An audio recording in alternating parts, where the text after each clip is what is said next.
can't win today. This is the third time I've tried to do this video. Anyways, happy Motivational Mishy Monday, episode 3, talking about toxic relationships, whether that be friendships or romantic. Let's go ahead and dive in. I only have 10 minutes. Question.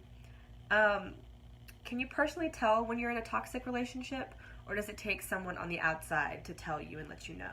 I personally feel like I need someone on the outside to be like, I'm concerned. Now, that's not to say that everyone who comes at you with their concerns is correct. That doesn't mean that you have to take their word as gospel, because you are in your own situation and you know better than they probably do. But if you're coming to them with concerns, or like you're talking to them about it and they're like, that sounds like it's constantly happening, or it's repetitive behavior, you might want to listen to them. Especially if they're people that are really close to you, who know you, who care about you, family, friends, whatever. So again, not every situation is the same. Things are different, but you know, if they're coming at you with concerns, and they know you really well and they know the situation extremely well, then you should maybe listen. Anyways, so are you the person who's like, I can see this, or I need someone to help me? I feel like there's 4 different types of people with this certain situation. There are those who see it and deal with it immediately. There are those who don't see it, have friends tell them that they see it, and they're like, oh yeah, you're right, and then they deal with it. Then there are those who don't see it, they have friends who tell them that they see the toxicity in that relationship, and they don't deal with it because they ignore it, and they're like, nah, I don't think you're right about it.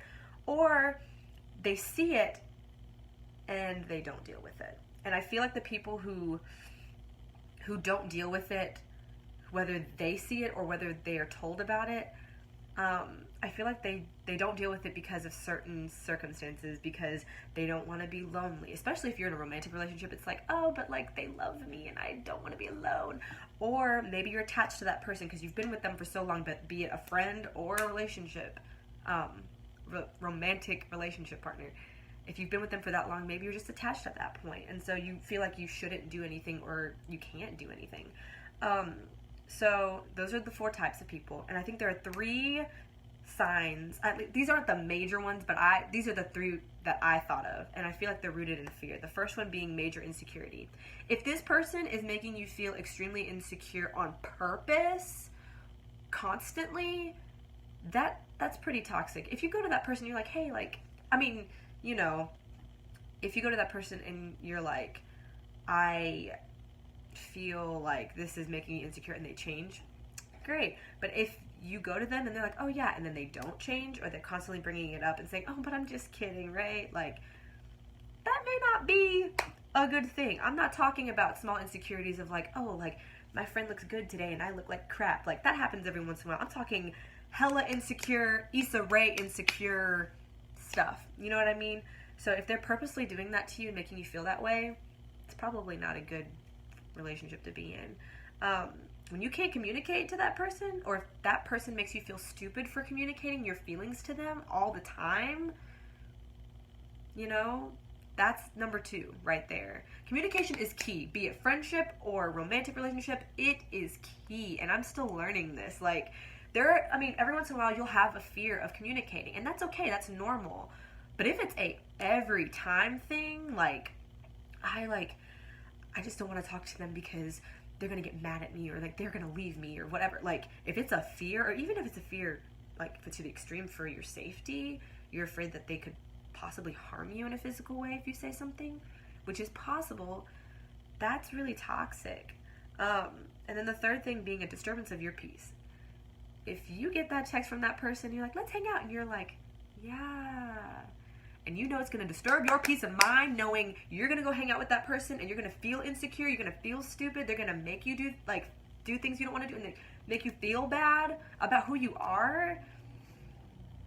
Doesn't sound like a good relationship to me. And I could delve into this, but I only have 10 minutes. Like, my other video, I feel like just went so in depth and I couldn't upload it. It made me mad. But those are just the 3 types of things. Again, I'm talking about, this has to be a consistent thing. When you're, dealing with people, whether friends or significant others, there's going to be conflict. It's just inevitable. You're dealing with another person. We're not perfect, So you're going to deal with things. You're going to have feelings. You're going to both be emotional and stuff. But if this is like everyday consistency, if you feel like you have to question, is this person even my friend for real? Like, that's not a true friend. A real friend, you don't have to question it, you know? I text my best friend every day knowing good and well she's still my best friend. But if I'm constantly like, oh, I didn't text her for like a few days, is she still my friend? Like, that's another insecurity factor right there. Or if she makes, you know, if my so-called best friend were to be like, you haven't texted me for like 4 days, like, what's your problem? And make me feel stupid just for something like that. Like, it's little things. I feel like sometimes the toxic people in our lives make us feel so bad about little things. And that's not to say that little things can't hurt and that they can't affect people who you know, who aren't toxic, but I'm saying, like, there's a huge fine line between, you know, hey, like, even though this is little, this really does hurt me. Do you think we could talk about it? And what you mean? Like, I mean, having an attitude about it, or like that constantly being an issue.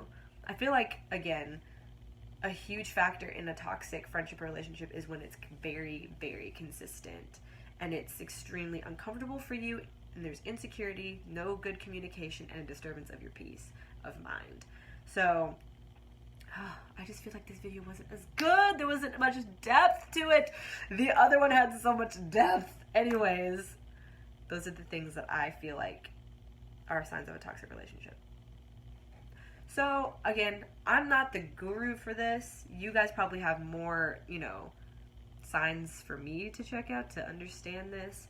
I've definitely had toxic friendships in the past before.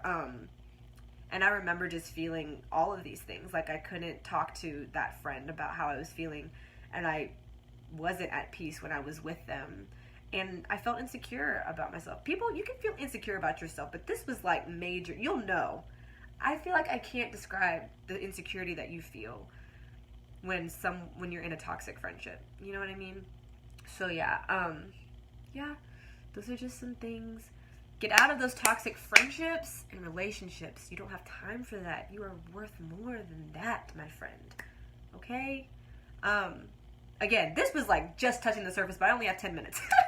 So, I love you guys. I hope you had a great Monday. I hope you had a great beginning to your week. I need to go work out for the first time in like months, it seems. But anything that you didn't do last week, let's get it done this week, fam. Yeah, I got to record today. I got lots of stuff to do today. I got off work early today, which is why I could do 3 takes for this video. So yeah, I love you guys so much. I hope you have a great rest of your week. I hope you were motivated to make a step in the right direction, whatever that may be. Much love, my lovies.